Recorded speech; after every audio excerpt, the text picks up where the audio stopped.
God also wants the best for me, which is rest. Okay? So we'll get there. They will think I'm not worth it. When they're thinking I'm not worth it, what are you going to see? You're going to see reckless behavior. You're going to see destructive stuff going on, right? You're going to see withdrawal from you as a family. There's people I'm seeing who are ending up not hanging out with the home. So they have found a way of going somewhere else. It doesn't even have to be a bad place that they're going to, but going somewhere else, elsewhere but here, because of what home is.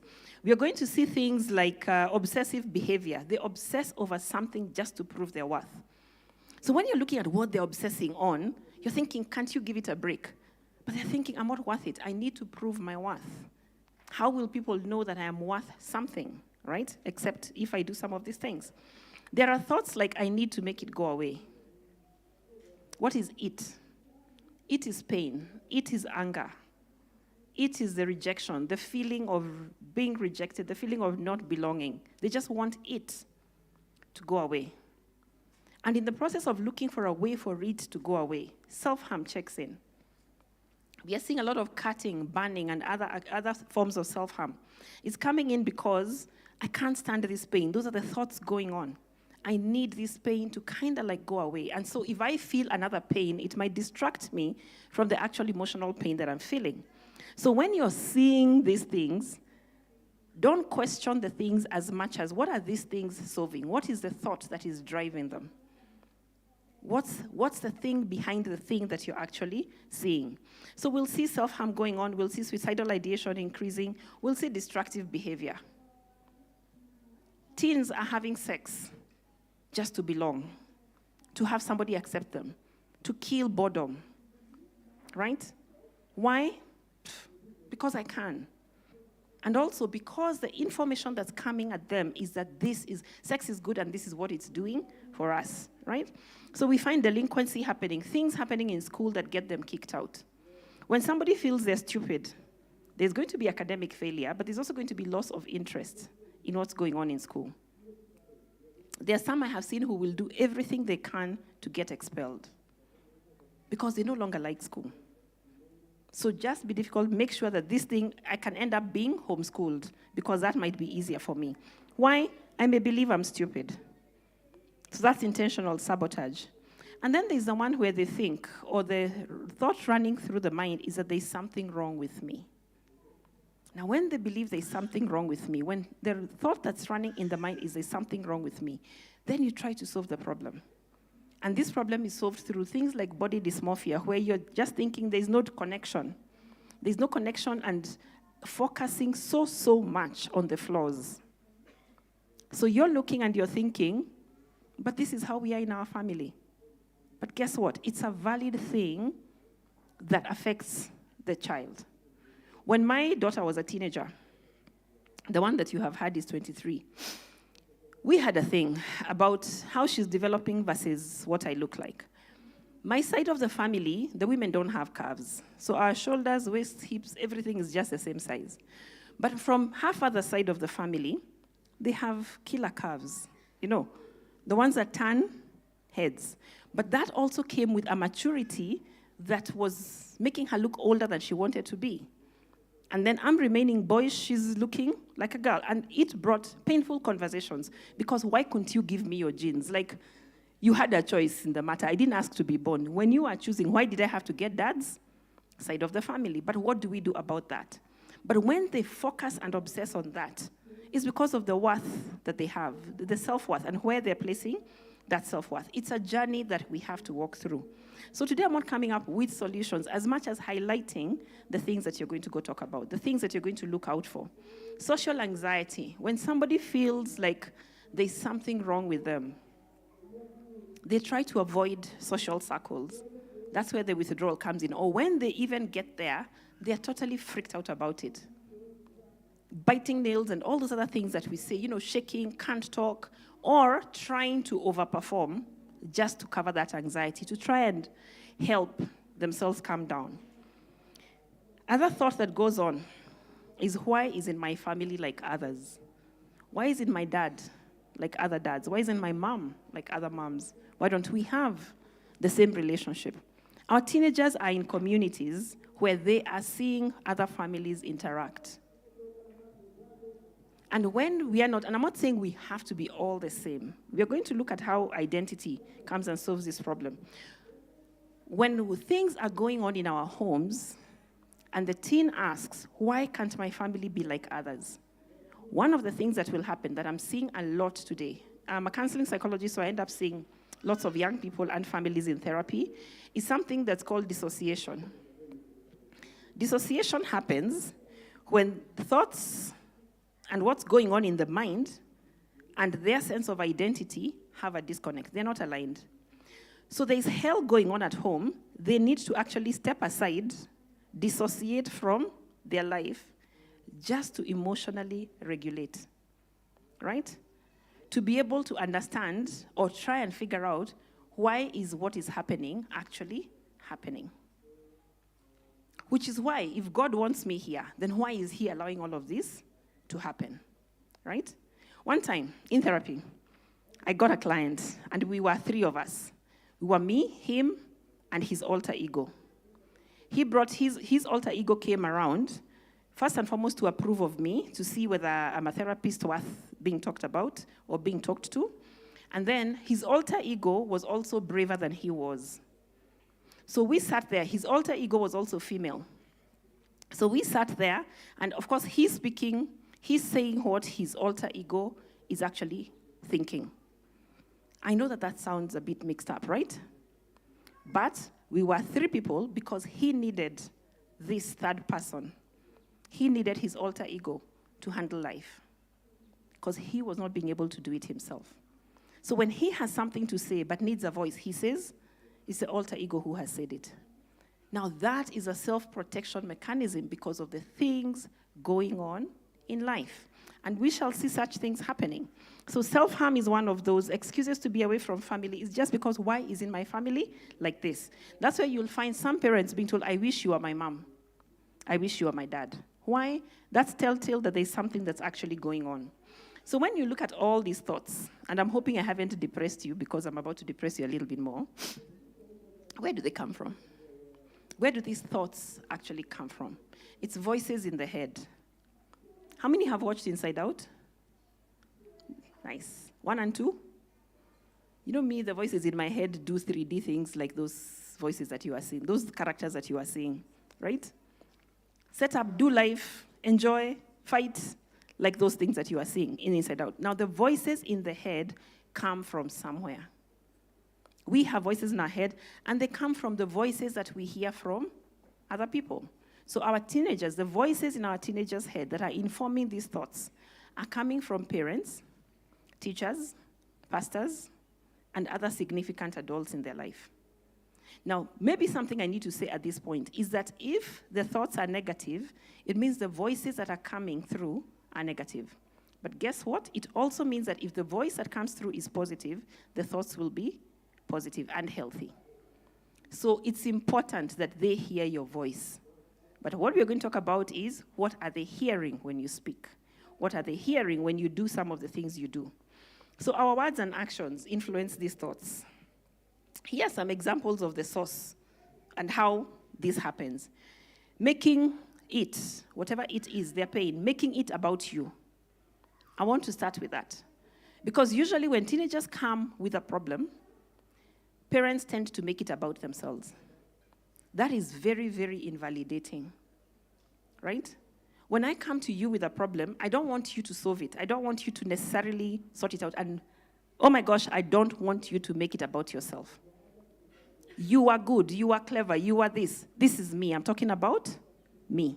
So when we make it about ourselves, we basically are communicating that they don't matter, they need to shut up, and therefore reinforcing some of these thoughts. Nobody cares. I'm not worth it. What's the point, right? So what do we do in such a situation? You need to listen. And listen is literally just that. Listen, no speaking, right? When you listen, acknowledge the pain or the thing that they're telling you.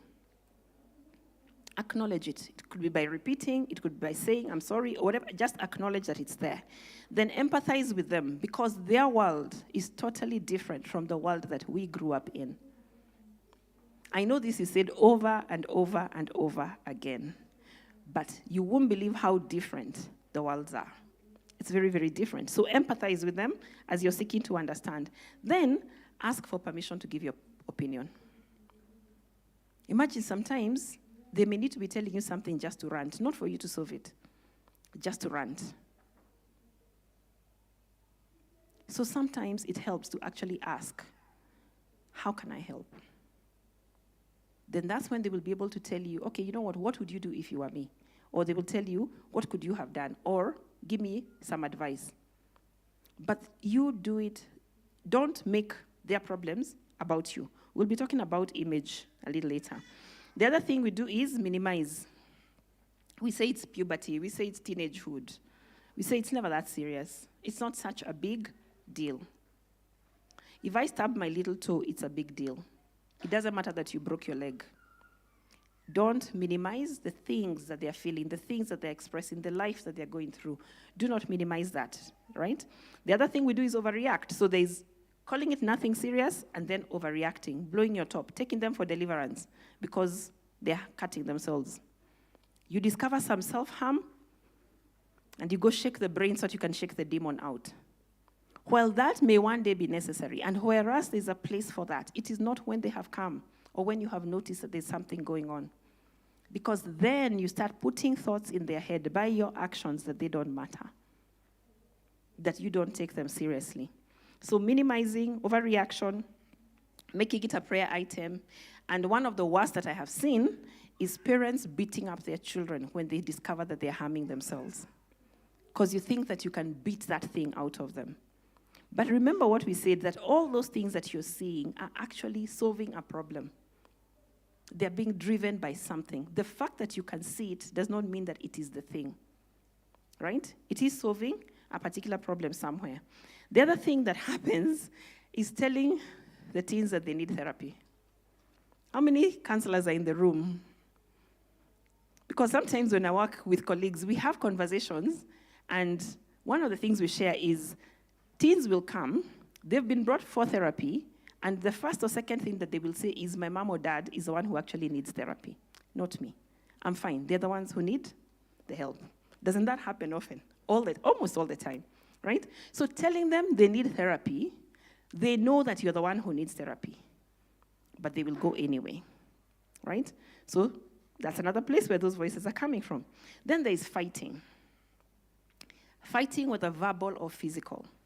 One of the things that I have felt very sad to hear is recordings of parents' fights, because your teens are recording you fighting, especially when it starts involving them, right?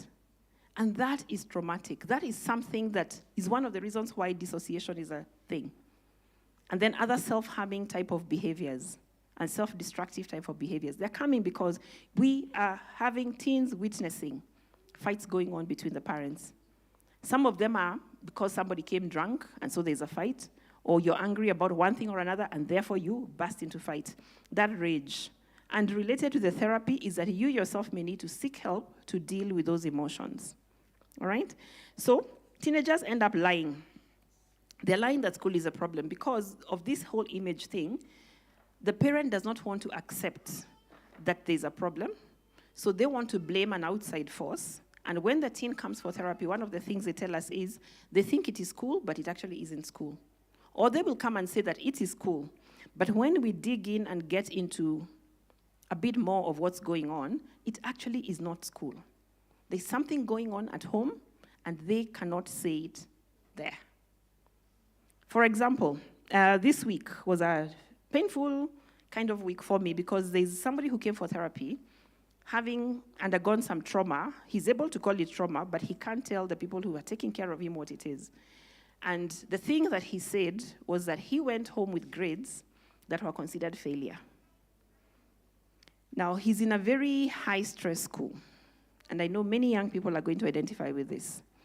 Very high-stress school where grades are the thing. That's the only thing to do in that school. Like, it's known for grades, therefore, your only job here is you have one job, to deliver the A's. So he didn't deliver the A's. He had 2 A's, he had several B's, he had a C+, but he had one subject with a D. And he goes and he's told he has failed his exam. Right? He's a failure. But this is the thing that his mother said. His biological mother told him, I wish I had aborted you. Your father had asked me to have an abortion, and I refused. I wish I had had an abortion. Now, by the time a parent reaches the point of saying that to their child, we could look at it from trying to understand where the parent is coming from, but that's for another forum. Like I said, today I'm asking, why would you say such things to your teen? But those are things that are being said. Now, yes, abortion maybe is extreme. What are some of the things that you're saying that show your child that you regret having them, that you made a mistake? We joke. You know, people of a certain age joke. You're clever like your father, but you're dumb like your mother. And we laugh about such things because it's an African saying. But what is that communicating to our teens when they hear such things? And that leads me to also favoritism and comparison. When we favor one over the other, compare them with each other, we bring and we trigger these thoughts that we are talking about of I'm not worth it, I'm not like so-and-so. Now, fact is that there's going to be differences in our children, and it's okay to highlight them. But why not give them the same level? Like if you have that child who's just an A student and you have another one who's A in sports but C in everything else, why can't you celebrate the sports the same way you celebrate the academics? So you're celebrating the excellence across. You remember who's WHO? WHO's definition includes using those abilities, exploring and using your abilities. So when we favor or compare, we tend not to pay attention to the thing that makes each particular individual teen present. Both present and excellent, like they belong, right? The other thing is having children or a child and locking them up for protection. Because the neighborhood is not safe. So you lock them up. So you give them whatever you can for them to stay in the house. You don't want them interacting with other people. This does not protect them. It actually gets them going down roads that you wouldn't want them to go down, right? I had one client come when she was about 16, and the problem was behavior is crazy. But when we dug back and drew the timeline of how things were happening, one of the things that happened is they had been locked up for protection because they were in a neighborhood that wasn't good. But where is this coming from? Another thing that happens is significant life changes. You move neighborhood, you move schools, because you're working hard and, improving life. So you want to move from public school to group of schools, etc., to just improve life. Yes, there's a side where that is good, but when you don't prepare your teen mentally for that transition, then you start having some of these issues, right? So this girl had been locked up because they had moved from a high populated estate to a gated community, and the people around were not safe because we don't know who they are. But on top of not knowing who they are, the parent was not trying to know who they are. So you present a barrier, but you don't want to do anything to bring down that barrier. That messes up a young person. I made the mistake myself. Moving was not the mistake, it's how I handled it that was the mistake. And we moved from an estate that had 1,000 plus houses and then moved to an estate that had 12 houses. That messed up my children big time, right? They have permission to speak back, but there's things I did not see at that time. But now that they're young adults, we actually talk about it because mistakes that were made, one of them is a serious alcoholic. It came from trying to make some of those moves. We made the move, did not manage it properly, and they had to deal with what life was bringing them. I wasn't present enough or equipped enough to actually realize that this is affecting them. Just moved on with, let's now focus on, paying the mortgage and whatever else it takes to move on because this is the level that we have reached. So these significant life changes actually make a big difference. Then there's mixed messaging. You're telling them one thing, to do one thing, then when they do it, you're still yelling. Like, what on earth do you want? right? This came from an experience I had last night with a young person. And what had happened was they had been told that they need to report when they are moving from one place to the other. When they reported, when they called and said, we have moved, they were made for noise. Why? Like, what exactly do you want them to tell you, or do you want them not to tell you? It reminded me of my life as a teenager. I grew up in a Christian home, parents serving in the PCA church, And so there were things that were not allowed. However, life is life, and it needs to be enjoyed. And being the firstborn, I used to be beaten and accused of all sorts of wrongs. So I had a theory in my life that if I want to do something, I will do it anyway. Because whether I do it or not, I'll still be in trouble, right? So I would do it and have so much fun doing it, because whatever will happen, and it's from when I was young, if I'm going to be beaten, it will have been worth the thing. If I'm going to be blasted, it's going to have been worth it. So I would do it, and when I'm being beaten or being, lectured about it, I'm not focusing on what they're doing. I'm not focusing on the pain of what that they're trying to inflict. I'm focusing on the pleasure and thinking, imagine this was worth it. But here's a danger. It's a lot of fun, but here's a danger. I grew up and got into adulthood, and I was not afraid of pain. When you're not afraid of pain, you're not afraid of the penalty, whatever that might be. I will break speed barriers because I believed if a car has a speedometer that's reading to 10, to 20, to 60, it was put there for a reason. Therefore, I have crashed enough cars in my life. I have been in a lot of financial trouble. So when I'm saying that when you do these things, it's not just about the mental health when we are looking at it from an illness point of view. It's about raising teenagers who are able to cope with life stresses later on. You don't do it. You don't think about these things or worry about these things, or we are not addressing these things just to sort out the teenager. It's to sort out who they're growing up to be. So my prayer is that you're actually going to look beyond the journey that they need to take, right? So what do we do as family? First and foremost is to talk openly and honestly. We need to be having this conversation. It's painful, it's nasty, it's awkward, but we need to be having these conversations. But why don't we have these conversations? First, there's ignorance. Imagine there's parents who actually have no clue. They're clueless. They grew up nicely, in nice homes. Nobody ever did anything wrong. And then they get their children, and then that thing skipped a generation because they didn't ask their parents how they themselves were. Then they get children, and they're wondering, whose child are you? Have honest conversations, right? However, this thing of saying, I don't know, slowly by slowly it's running out because there's something called Google. Just search. Whatever the question you have, just search. It will sort it out for you, underline it, and give you information that you need to actually handle your situation. The other thing that happens, and this is for both parents and teens, by the way, the other thing that happens is guilt. We know we have caused the problem.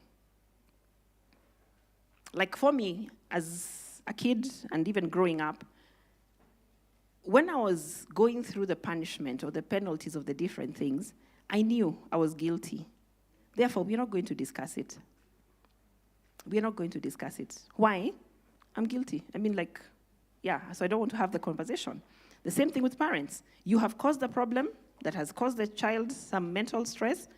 You're guilty. So you don't want to talk about it because it might require you to do that thing that many parents don't like doing, is saying, I'm sorry.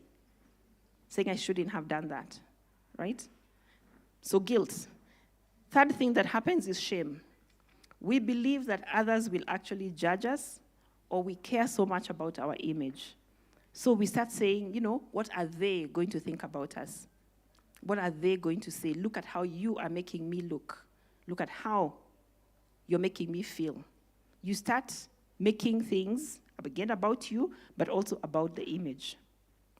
Those are the things that will stop us from talking openly and honestly.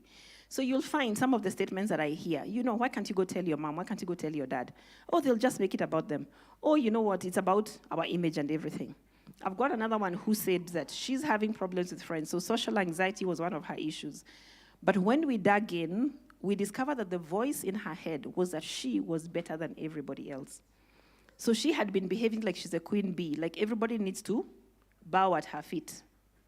And then she got social rejection. Now, when she gets social rejection, brings about social anxiety. And where is that coming from? She has been told that she should be ashamed of what other people would do or look like. She's the superior one. And now she ends up doing things that bring shame to the family, and therefore the cycle continues. We can't talk. The other thing that you need to do is show empathy. There's a story in 1 Kings, chapter 19, 1 to 14. It's a story about Elijah. And one of the things Elijah had done, he had, conquered major things. He had gotten the A's as far as his task was concerned.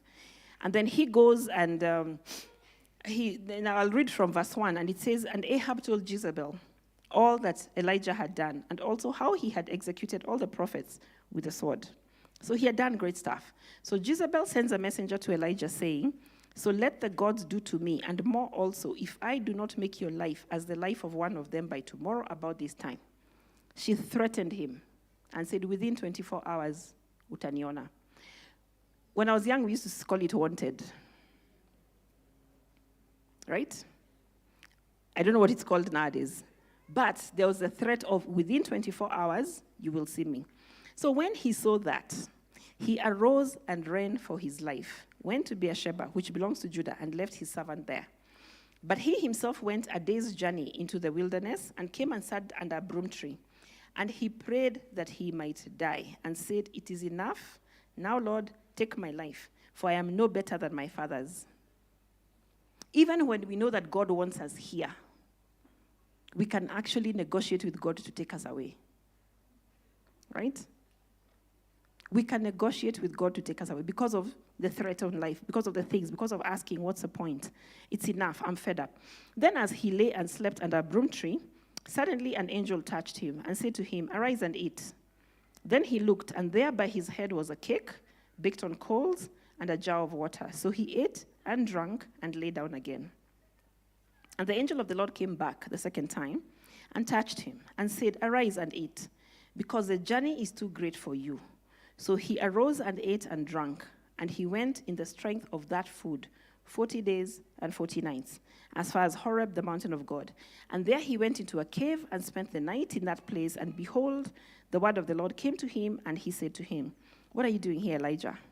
So he said, "I have been very zealous for the Lord God of hosts, for the children of Israel have forsaken your covenant, torn down your altars, killed your prophets with the sword. I alone am left, and they seek to take my life." Jezebel threatened him. They seek to end my life. Remember the "they" I was saying, of "they hate me." They can even be one person, right? And Elijah is saying, "You know what? I'm done." Then he said, then now this is God talking to him. Then God said, "Go out and stand on the mountain before the Lord." And behold, the Lord passed by, and a great and strong wind tore into the mountains and broke the rocks in pieces before the Lord, but the Lord was not in the wind. After the wind, an earthquake, but the Lord was not in the earthquake. And after the earthquake, a fire, but the Lord was not in the fire. And after the fire, a still small voice. So it was, when Elijah heard it, that he wrapped his face in his mantle and went out and stood at the entrance of the cave. Suddenly a voice came to him and said, "What are you doing here, Elijah?" Same question, same answer. He said, "I have been very zealous for the Lord, God of hosts, because the children of Israel have forsaken your covenant, torn down your altars, killed your prophets with the sword. I alone am left, and they seek to take my life." Here's the thing. The A's will come. The exploits will be done. But that does not guarantee that the total outcome will be positive. And our children will get to the place where they want to give up. Like, what's the point? They get rejected for being number one, They get called names for being the cleverest in the class. And so they may feel like, what's the point? There's competition between what is actually happening and what you would want to happen. But what happens in this case? We saw the angel come and give food. When your teenager comes home stressed about something, the first thing is not to solve the problem. The first thing is to feed them. And I don't just mean physical food. Feed their soul, feed their spirit. Like nourishment is important so they can get the strength to deal with whatever is happening. I try to make my home like a helipad, a place where they can take off from, go, deal with the world out there, and come back to a safe space. Land there. Because you guys, the world is tough. The world is tough. Home should not be tough. Home should be the place where your teenager comes to lick their wounds because of what the world has done, after what the world has done to them. So that is what this angel was doing for Elijah. Yes, he's giving up. He's desolate. He's feeling, I can't do this. But what does he do? He tells him, eat, drink. Then he takes a nap. So imagine when you discover all these crazy things happening, you don't have to deal with them that night. There's time. Your teen can take a nap, sleep, and you deal with it next week, or whatever it might take. He wakes him up again and tells him, eat, drink. More nourishment, because the journey ahead is tough. So they will come beaten. They will come feeling like, I can't go on, saying, I can't. I'm done. I'm not worth it, or whatever it is that they will bring home.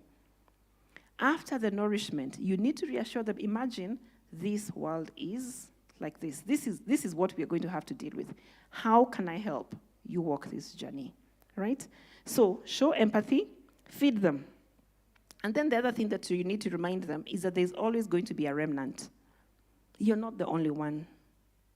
In any school, in any church, in any place, there's always going to be a remnant. There's always going to be somebody else who's going through the same thing or who is facing and surmounting the challenges that you're facing. God assured Elijah about the same. The other thing that you do is be real with God. Just be real with God. I like David. David used to tell God things, right? So if you can read Psalm 13, I won't be going into that now. He was raw. He was telling God, this is what I'm feeling and this is what I'd like to do. Imagine, kill me now. I would love to be dead. But imagine God understands you. God gets what you're going through, right? Tell him. Call, do whatever, say the things that you want to say. He will understand you. But guess what else? Choose to focus on God's goodness. Now, there's some stories I hear about homes, and for real, that teenager needs to be rescued from that home. As a therapist, I have had the unfortunate task of calling social services on a parent, because that was the only way that kid was going to survive, right? They were going through so much hell at home, they needed to die. And when they said they wanted to die, the parent was actually giving them the tools, right? Why? Imagine we grew up where you used to, if you tried to say anything like that, go hang yourself. It didn't matter. But now, you don't say that now. When you're talking about understanding what's going on, understanding mental health, and understanding this space, that's not the vocabulary we can use now. Anyway, so mother tried to do it. Unfortunately, as the professional, because I knew it was going on, I was far away, social services had to be involved. That problem has since been solved. Because guess what? Once the mom went for therapy, the child changed, right? But why should it get there? Be raw, but choose to focus. Imagine God still loves you. However much hell you are going through, God still loves you. God is still good. God has allowed you to be here because your job is not yet done. So that's the thing to remember. Then, of course, the other thing, we like talking about Jesus and therapy. Go for assessment and diagnosis.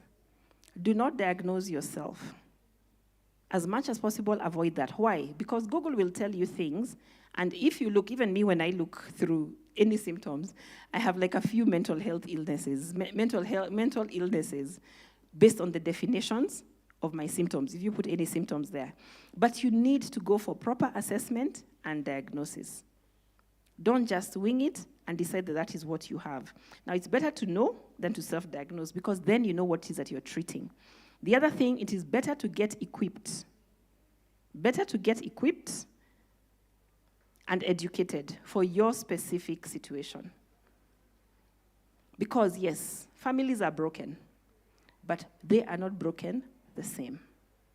Things are going down the wrong way. They're not going down the wrong way exactly the same.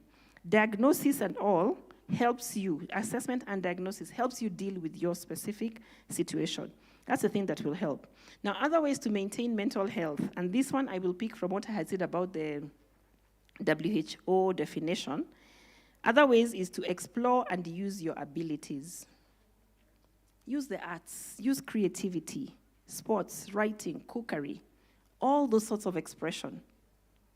And notice that I did not talk about school.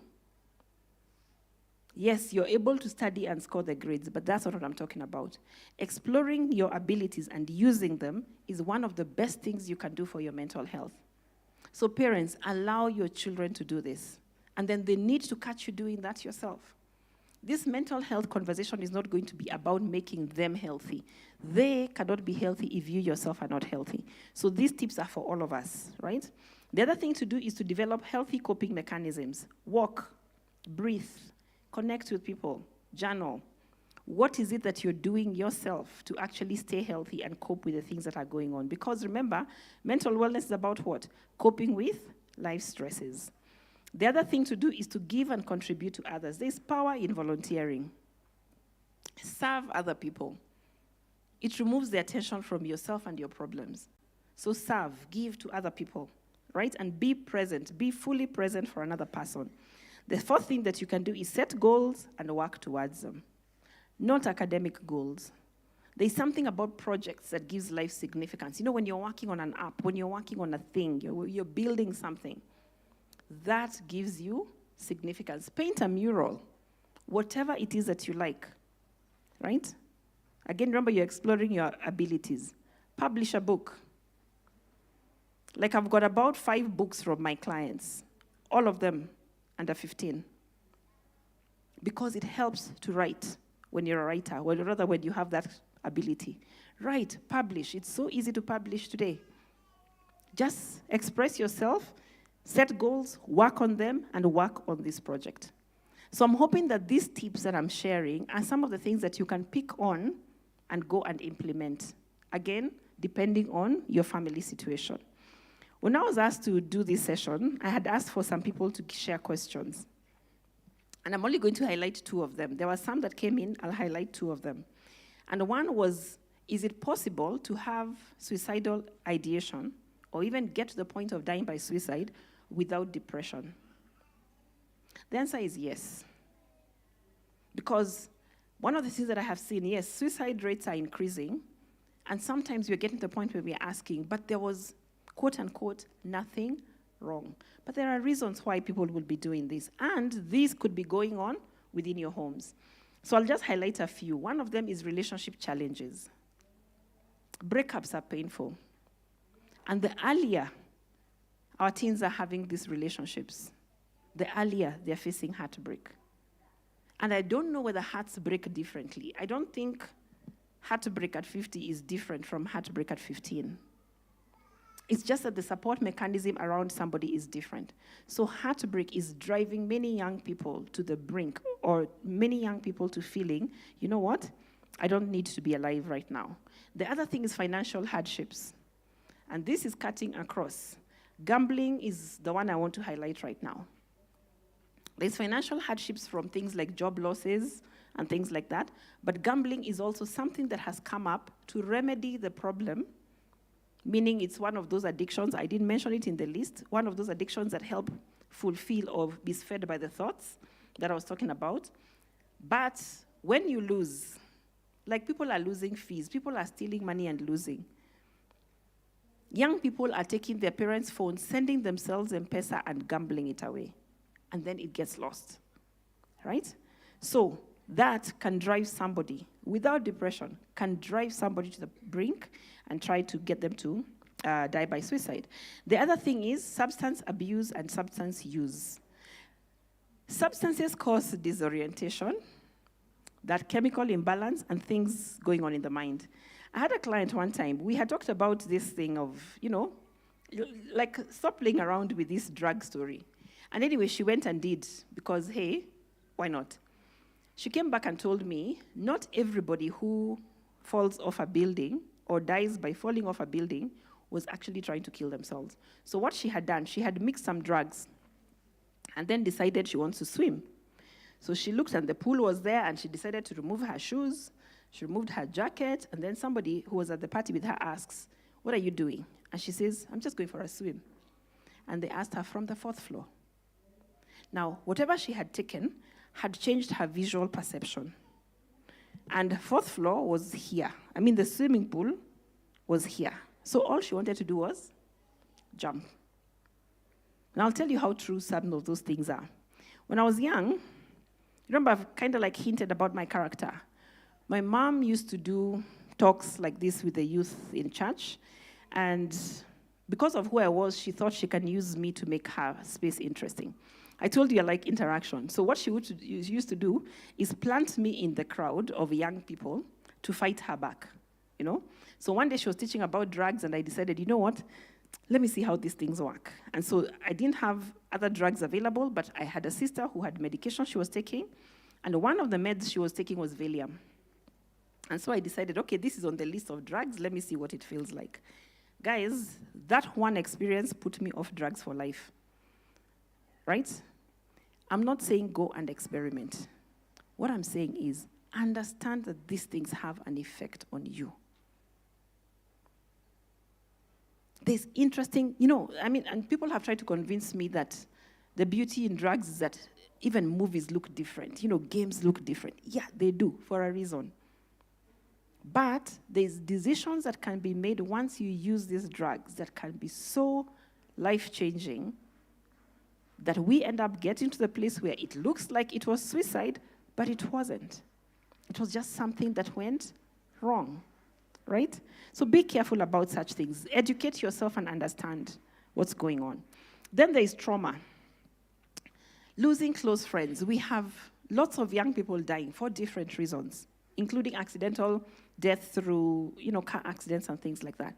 When your young one loses their friend, please understand that that is serious traumatic loss. That's a traumatic event that would drive them to the edge, right? So be empathetic. The things that we were talking about earlier, listen, understand, acknowledge that they're going through pain. Acknowledge that life is tough. And it's not going to be easy to focus on school when that has happened, This thing of saying, just go back, snap out of it, it doesn't work like that. Trauma would get us in some of those places and from those experiences. Then there's a social isolation. I talked about moves, moving house, moving school, moving country because of work, whereas it is necessary mental preparation, just psychologically preparing yourself, whether it's visiting the place, talking about it, saying long goodbyes, whatever it might be, do it so that somebody does not then feel so disconnected and missing out on what's going on socially. So social isolation can also cause someone to say, you know what, there's no point of being alive. Then the other thing, which we were not to talk about today, is mental illness. There are mental illnesses that actually would cause one to die by suicide when everything looked fine. That's what we say, there was no depression. We say everything looked fine. Some of them that I can mention is bipolar, because of the manic depressive states that somebody goes through, borderline personality disorder, and again, related to the dissociation and such like things, is just that disconnect, right, with who I really am, and then things like PTSD. But for you to get to the bottom of things, for you to name these things, please see a professional. Please see a professional. Yes, you're allowed to say, I think I have. Let it end there. Go see a professional so they can tell you what is going on.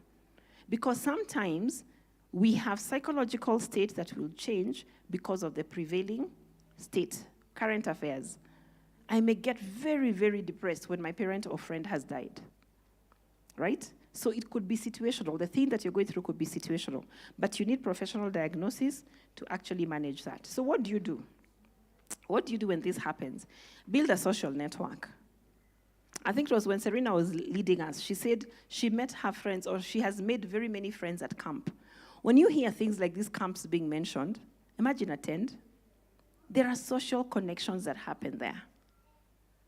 There are social connections that will happen there that actually help this process. So build that social network, join support and special interest groups, join clubs, do things that are going to help you connect with another human being. It's really helpful. Then avoid greed and get-rich-quick schemes. These things of gambling, of you want things, in a hurry, instant, that's not going to help you. Practice contentment, and then get the right sense of identity. Who you are should not be defined by the things that are actually going on around you or the things that you need to acquire. Then the other thing to do is get professional help. We have talked about understanding the effect of drug use and getting professional help. Please do that as much as you possibly can, right? That's to address the suicidal ideation without depression. The other question that I chose to pick was, what's the best way to support people with anxiety or depression? Whatever I'm about to say is things that you should do as you get the person with anxiety and depression to do the same. Number 1, sleep. Sleep. Good quality sleep. Enough hours of sleep. Because you can have 16 hours of sleep and you are up, you are stressed the whole time. Try and get good quality sleep as much as you possibly can. This helps with emotional regulation, helps you respond to stress and cope. Those same things that we are saying define mental health. The other thing to do is exercise. Exercise, exercise, exercise. Imagine move your body. We wake up, we sit for breakfast, we sit in the car, we sit in the classroom or in the office, we sit in the car back, we sit for dinner, we lie down. We are not moving enough. When you move, a few things happen. The feel-good hormones called endorphins go up. And your body just starts feeling nice. Cortisol, which is a stress hormone, goes down. That's a biological thing that's happening in your body when you exercise. So please do a lot of that. The other thing that happens is something called neurogenesis. It's the growth of new neurons. Our brain works by having neurons connect with each other. Now, when you move, you actually grow your brain. So it's important to be doing these things. And then, of course, when you exercise, there's social connection in group activities. Do things together, right? It doesn't even have to be a team sport. It can be a group thing that you're doing together. So one of my current favorites is actually cycling, because I'm going to be on my bike, but we can do it together. Look for ways that you can actually socialize as you exercise. The other thing to do is to eat healthy. These high sugars that we are eating and very processed foods, yes, they're fine, they're tasty, but we know what they're doing to our bodies.